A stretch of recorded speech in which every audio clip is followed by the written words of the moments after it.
Oh, yes, indeed. And we've got Ebun-Olu Adegboruwa, a legal practitioner, here with us. Thank you for coming on this morning. Thank you. Good morning. Help me make sense of this. First of all, I did ask Emmanuel about kidnapping.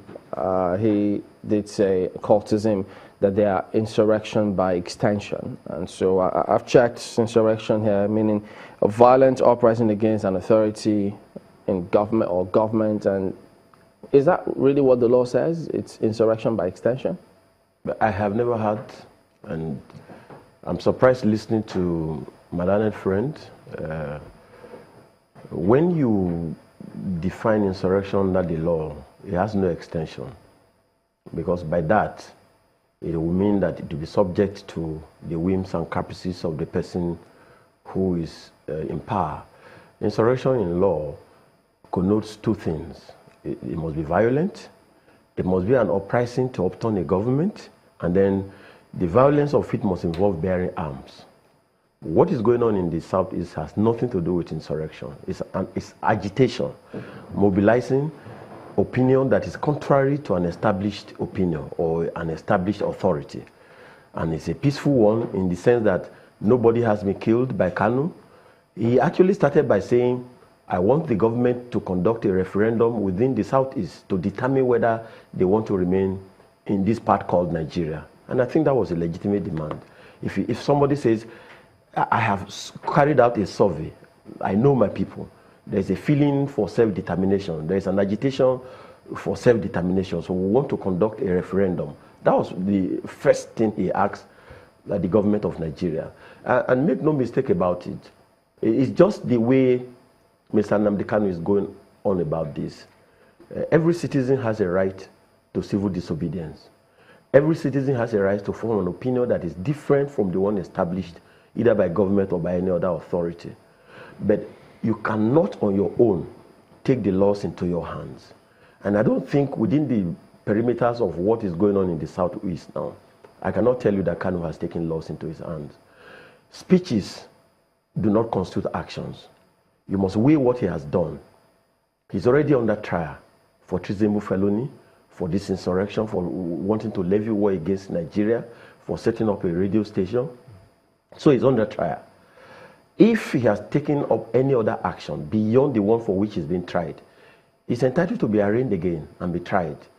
And once the federal government has activated the Federal High Court to revoke his bail, the Attorney General of the Federation has already initiated process to revoke his bail based on the fact that he has infringed upon the conditions of those bails.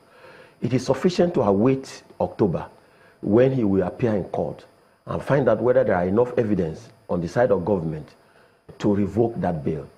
But without waiting for the court to take a determination, an attempt to arrest him, an attempt to confine him, an attempt to do any other thing would be to present a situation of fait accompli before the court. It will be a situation of the federal government taking law into its hand now. If we look at section 271, subsection C, that talks about the prescription by an act of the National Assembly, does that suggest then that Operation Python Dance is illegal?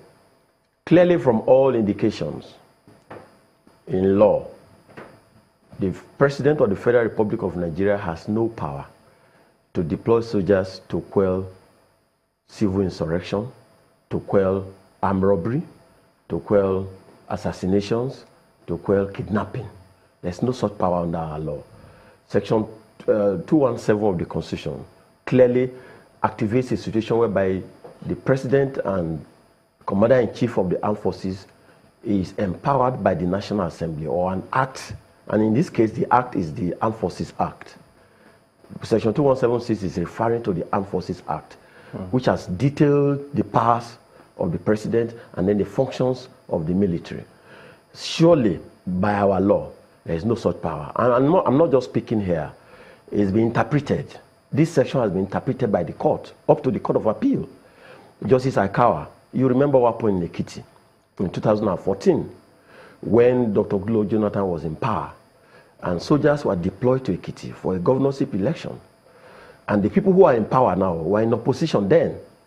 And they went to the Federal High Court in Sokoto, and the Federal High Court Justice Aikawa delivered a landmark judgment interpreting Section 217, saying that the President has no power to deploy soldiers for civilian duties. And civilian duties will include election. It will include any other duty that the police is set up to enforce. And indeed, crime is primarily a responsibility of government.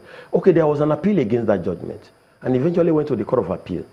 And Justice Aboki in 2015 delivered a landmark judgment in the Court of Appeal, affirming the judgment of Justice Aikawa that the President of the Federal Republic of Nigeria has no power to deploy soldiers for civilian or purposes, or even for ordinary matters that are covered by the regular law enforcement agencies. Thereafter, in Lagos again, in 2012, we embarked on a civil process by which we were challenging the president in respect of subsidy. I was on Pangrove with late Bamdela Turu, with NLC. We were moving from Yaba and moving on the streets to go to Ikeja to deliver a letter to the governor. And soldiers came and were shooting. And then soldiers were deployed all over Lagos. And Honorable Femi Gbajabiamila went to the Federal High Court in Lagos. Justice Buba delivered a landmark judgment also and said that the federal government has no power to deploy soldiers on the streets of Lagos for any other purpose other than Section 217C, which is about territorial integrity, insurrection, or that Nigeria is at some threat of aggression by an external force. And that's where the law stands today. So I don't think it is proper for anybody to say that the president has power to deploy soldiers. What about Section 217C, where it talks about suppressing insurrection and acting in aid of civil authorities? That will be that there's a request from the civil authority. There's a request, and in this regard, for instance, there's this OP MESA all over the Federation. There's a request by governors through the Commissioner of Police, through the Inspector General of Police, to the Chief of Army Staff or the authorities of the Army to complement the efforts of the police. They will be in the background. So there must be a request. It will not be the Chief of Army Staff himself that will wake up one day and say, I declare Operation Python Dance.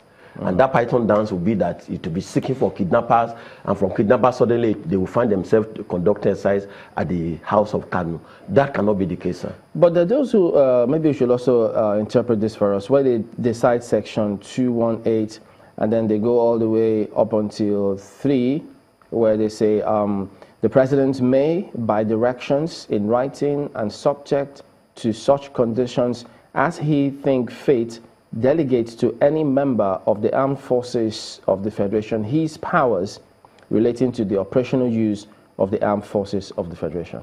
Well, if the president himself has no power to deploy soldiers to quell civil unrest, criminalities, what the person delegating the power cannot do, the person he is to delegate the power to cannot also do it. So is this an abnormal... So if the president has no power to deploy soldiers, he cannot delegate that power to the Chief of Army Staff or to the Chief of Defense Staff. But it says here that direction in writing. If the president may, by directions in writing and subject to such conditions as he may think fit, delegate to any member of the armed forces of the Federation his powers relating to the operational use of the armed forces of the Federation. The operational use of the armed forces is what has been outlined in Section 217. It's not at large. That operational use is what is enumerated in Section 217. Otherwise, the president will just wake up one day and ask soldiers to come and take up channels television. The purpose of that operational use must be that it is meant to quell external aggression. It is meant to quell, to protect the territorial integrity of Nigeria. It is meant to suppress insurrection. And that operational use will then go along with the established act of the National Assembly, which is the Armed Forces Act. And in the Armed Forces Act, there is nowhere the army is authorized to attack civilians, to attack armed robbers, to attack kidnappers, to attack assassinators. There's nowhere at all.